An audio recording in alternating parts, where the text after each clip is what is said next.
Vamos a saludar a Paula Zaini, que es delegada del INADI Santa Fe. Con ella vamos a conversar porque en las próximas horas se va a presentar el Mapa Nacional de la Discriminación, que surge a raíz de un estudio, a través de un estudio y a través de números, y siempre los números y las estadísticas son para evaluarse. Paula, ¿qué tal? Buen día. Hola, buenos días. ¿Cómo te va? Bien, muy bien. Bueno, contanos acerca de este estudio que se realizó, que, bueno, no es la primera vez que se hace, se toma un tiempo prudencial, van pasando los años, va pasando el tiempo, estamos asistiendo, yo digo, en el medio de la sociedad a un cambio hasta de paradigma, y me parece que por allí también vale la evaluación de lo que es el estudio actual que se hace con el último que se había hecho, ¿no? Bueno, te hice varias preguntas en una, pero primero, ¿cómo ha sido esta muestra, este estudio que se realizó para determinar el Mapa Nacional de la Discriminación? Bueno, sí, efectivamente, este no es el primer mapa que se realiza en nuestro país. El último que teníamos era del año 2013 y este mapa comenzó a construirse en el año 2018, en el segundo semestre del 2018 y durante todo el año 2019. Y requirió del aporte de todas las universidades que tienen nuestro país en las provincias. De la provincia de Santa Fe participaron, como siempre, la Universidad Nacional de Rosario y la Universidad Nacional del Litoral, en el cual a nivel país se relevaron casi 12.000 casos y a nivel provincia casi 1.000 casos, en función de la cantidad poblacional que existe en cada una de las provincias. Así que estos datos que tenemos son de antes de la pandemia. Claro. Sí, no tiene incorporados tipos o ámbitos de discriminación que por ahí pueden haber surgido durante la pandemia porque finalizaron el recuento de datos finalizado el 2019. Paula, ¿qué es lo que entiende en general el ciudadano, la gente, acerca de la palabra discriminación? ¿Una vulneración de derechos? ¿Apunta a algo determinado, como puede ser una cuestión de peso, racial? Sí, efectivamente una de las situaciones que se ha relevado en esta oportunidad es que existe un incremento en el reconocimiento de lo que significa la discriminación. Es decir, que en el año 2013 cerca del 12% de las personas reconocían a la discriminación como una vulneración de derechos y en esta oportunidad cerca del 36% de las personas o de los casos relevados reconocen a la discriminación como una vulneración. Aún se la sigue reconociendo de manera por ahí equivocada, como un maltrato, una situación de burla o situaciones de humillación, que son casos que si bien forman parte de lo que denominamos prácticas sociales discriminatorias, no son concretamente actos discriminatorios según nuestra Ley Nacional 23.592.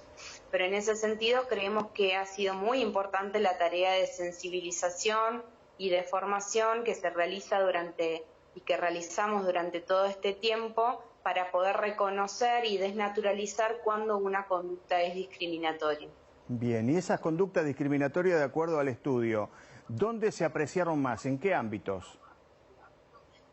Bien, uno de los ámbitos mayoritarios en los cuales se relevaron situaciones de discriminación es el ámbito educativo y el ámbito laboral. En tercer lugar aparece la vía pública, pero de una manera abismal y muy marcada la diferencia, el ámbito educativo es donde mayores situaciones de discriminación se han relevado y esto ha sido muchísimo más frecuente en las personas entre 18 y 30 años, ¿no? Por supuesto. ¿Y qué aspectos son los que discrimina a la gente en general de acuerdo al estudio? ¿Aspectos que tienen que ver con la estética, con lo racial, con lo religioso? ¿Con qué? Mira, hay diferentes recortes que ha hecho este mapa nacional y la verdad que les invito a todos, a quien quiera ver la presentación, que es mañana a las 4 de la tarde, en Casa Rosada será la presentación, pero será transmitido vía streaming a través del Facebook de INADI. Y hay un desglose provincial también, en donde están las mayores situaciones de discriminación por provincia. A nivel general, el tipo de discriminación que más se ha dado es por cuestiones estéticas hacia las personas gordas y en relación a la situación de pobreza. Eso dentro del ámbito educativo. Dentro de en lo que respecta a la vía pública, el escenario mayoritario de discriminación ha sido las situaciones de pobreza y el color de piel. En el ámbito laboral encabeza la lista las situaciones de género, en donde son las mujeres quienes más han denunciado esta situación de discriminación en su ámbito de trabajo. Y dentro de los medios de transporte aparece las personas con discapacidad como aquellas que más han sufrido discriminación. Hay algo que, por lo que uno puede leer en forma preliminar de este estudio, me parece interesante abordar, que tiene que ver con las redes sociales, ¿no? Porque han aparecido, y desde aquel último estudio que se había hecho ahora, bueno, cambiaron muchas cosas dentro de lo que es lo digital y las redes sociales. Bueno, ¿cómo se aprecia ese cambio también en cuanto a la discriminación? Ha aumentado impresionantemente las situaciones de percepción de la discriminación en las redes sociales. Antes se entendía que las redes sociales formaban parte de las situaciones de discriminación cerca de un 30%, y ahora la percepción de los actos discriminatorios o las prácticas sociales discriminatorias en redes sociales ha aumentado a cerca de un 80%.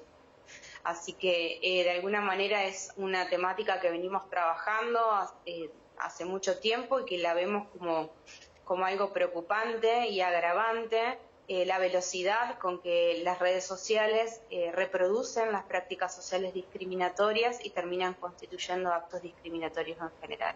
Bueno, la verdad que el número que tiraste es abrumador, casi 3 veces más aumentó la discriminación en redes sociales. Muchas veces los estudios sirven para realizar políticas públicas, y esto, más allá de realizar políticas públicas, me parece que va a tener que ser parte de una campaña de concientización, ¿no?, en general. Sí, inclusive hay una pregunta en cómo debería actuar el Estado frente a estas situaciones que este relevamiento de alguna manera contestó en primera medida, bueno, incorporando el tema en las escuelas, y en este caso me parece fundamental contar que estamos llevando adelante la campaña de Escuelas sin Discriminación en la provincia de Santa Fe junto al Ministerio de Educación, y la posibilidad de incorporar la ESI, ¿no?, la educación sexual integral en las escuelas, que resulta sumamente relevante para dar respuesta a situaciones de discriminación estéticas y hacia las personas gordas, que son los mayores tipos de discriminación que se dan dentro del ámbito educativo. Así que en ese sentido me parece que el Estado debe dar respuesta desde esa manera, también de otras, realizando campañas de difusión y demás, pero recalcar, digamos, que estamos llevando adelante estas campañas de la misma manera que formamos parte de la mesa contra la violencia en el ámbito laboral, convocada por la red intersindical y de la cual participan tanto el Estado como los sindicatos, los gremios y las organizaciones sociales, para dar respuesta también a las situaciones de discriminación y de violencia que se dan dentro del ámbito laboral. Y la persona encuestada o las personas encuestadas, en su mayoría, ¿qué creen? ¿Que tiene que tomar cartas en el asunto, en la situación de la discriminación, el Estado, la familia, porque mucho viene desde ahí, desde la casa? ¿Hacia dónde apuntan? Yo creo que deberíamos pensar que el Estado somos todas, todas y todes, ¿no?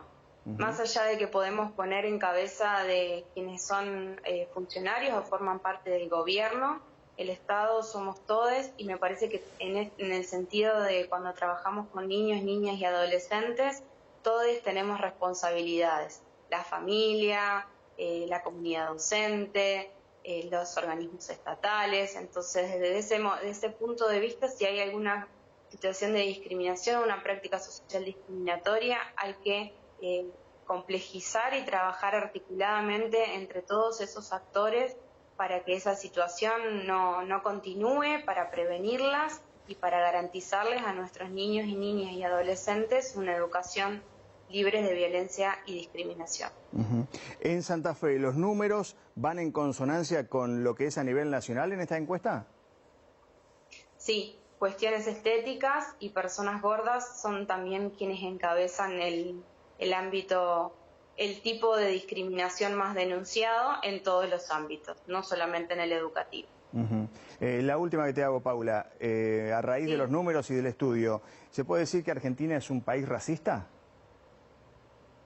Sí, por supuesto, es algo que venimos sosteniendo desde el comienzo de esta gestión y es algo que se ve no solamente en este mapa, sino en las denuncias que recibimos a diario.